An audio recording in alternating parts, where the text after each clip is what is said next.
ফিলিস্তিনের পক্ষে যে মিছিল বের হয়েছিল, গার্মেন্টস শ্রমিকদের মাধ্যমে যে মিছিল বের হয়েছিল, সেই মিছিলের মাধ্যমে তাদের যেই ভাঙচুর এবং লুটপাটের চিত্র উঠে এসেছে, সেটা আসলে ঘৃণিত একটা কাজ, লজ্জাজনক এবং ধিক্কারজনক একটা কাজ।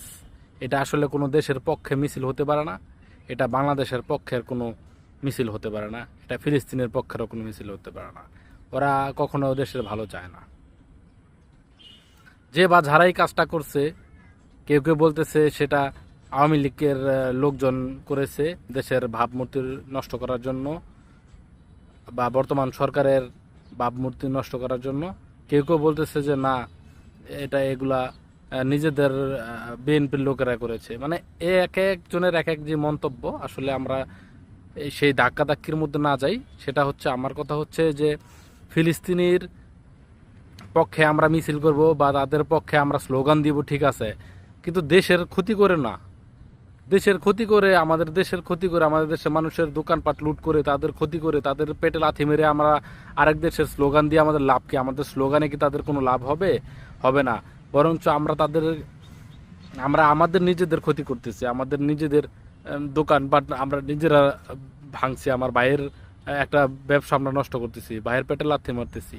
এই কাজগুলো করা কোনোভাবেই আমার মনে হয় ঠিক না। যে বা যারা এই কাজটি করতেছেন, আপনারা এই কাজ থেকে যতটুকু পারেন দূরে থাকেন। কারণ আমাদের দেশের সম্পদ নষ্ট হওয়া মানে আমাদের দেশের ক্ষতি হওয়া।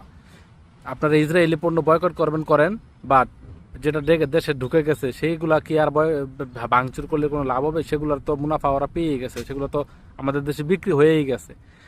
নতুন করে যেন কোনো ইসরায়েলি পণ্য আমাদের দেশে ঢুকতে না পারে, সেদিকে আপনারা খেয়াল রাখুন।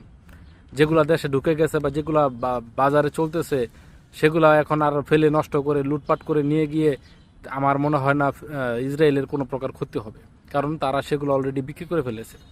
সুতরাং ভাই, আপনাদের উপর আমাদের যারা এই স্লোগানের মাধ্যমে লুটপাট বা ভাঙচুর করতেছেন, তাদের মাধ্যমে তাদেরকে আমাদের একটাই কথা বলা, সেটা হচ্ছে যে ইসরায়েলি পণ্য বয়কটের উছিলা দিয়ে আমাদের দেশের ক্ষতি করবেন না দয়া করে। এতে আমাদের দেশের ভাবমূর্তি, আমাদের দেশের সম্মান নষ্ট হবে ভাই। বিষয়টা ভেবে দেখবেন।